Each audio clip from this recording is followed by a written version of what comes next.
राजधानी पटना से सटे बिहटा से एक बड़ी खबर सामने आ रही है। राजद विधायक शाहनवाज मंत्री बनने के बाद पहली बार बिहटा एसडीआरएफ मुख्यालय पहुंचे। आपदा प्रबंधन मंत्री ने एसडीआरएफ पहुंचने के बाद एसडीआरएफ के कर्मियों ने बारीकियों से मशीन के बारे में जानकारी दी।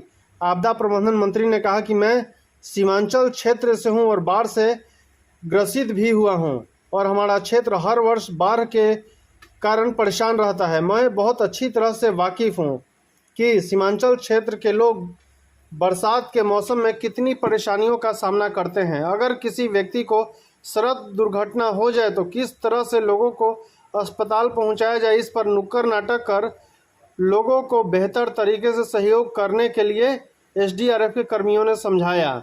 वहीं एसडीआरएफ के अधिकारी पदाधिकारी सभी तरह के आपदा विपदा में हर समय खड़े रहते हैं। आपदा प्रबंधन मंत्री ने एसडीआरएफ के जवानों को कहा कि आप लोग हर आपदा में डटकर खड़े रहते हैं, इसके लिए मैं धन्यवाद देता हूं।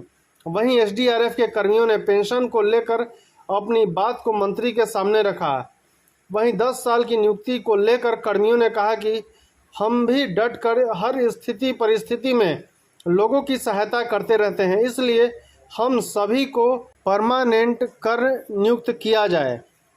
धन्यवाद। बिहटा से दीपक कुमार की रिपोर्ट। स्वाभाविक है कि बिहार सरकार के आपदा मंत्री का पद ग्रहण करने के पश्चात हमारा ये दायित्व था कि इस मंत्रालय के अधीन जितने भी एजेंसीज आती हैं उनका क्या काम है और किस प्रकार वो काम कर रहे हैं,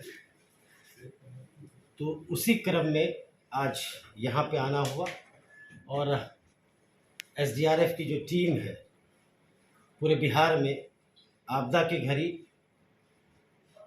आपदा पीड़ितों के साथ खड़ी रहती है, उनको ससमय सुरक्षित स्थान पर पहुंचाने के लिए अडिग रहती है।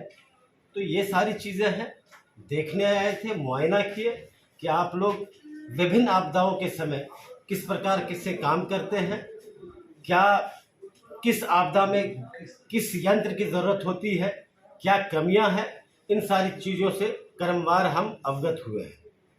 सर, बाढ़ को लेकर क्या तैयारी है बिहार में जिस तरह से बढ़ रही है? देखिए, बाढ़ को ही लेके ही नहीं, तमाम आपदाओं को लेकर के बिहार सरकार हमेशा अलर्ट मोड में रहती है और हमारे जो माननीय मुख्यमंत्री हैं स्पष्ट तौर पे कहना है उनका कि जो बिहार की राशि जो है, खजाना है, उसमें सबसे पहला हक आपदा पीड़ितों का है।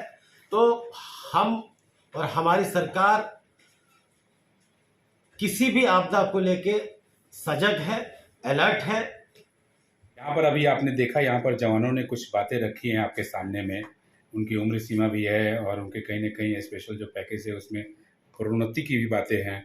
उन सारी चीज़ों को लेकर के क्या कुछ कहना चाहेंगे सर? जिस तरीके से सैन्य अधिकारियों के साथ या आपदा में इनके सबसे बड़े रोल को देखते हुए भी इनके साथ में इस तरीके से जो असंवैधानिक रूप से कार्य किए जा रहे हैं उसको लेकर क्या कुछ? देखिए, कोई भी ऑर्गेनाइजेशन, कोई भी संगठन, तो उसमें कुछ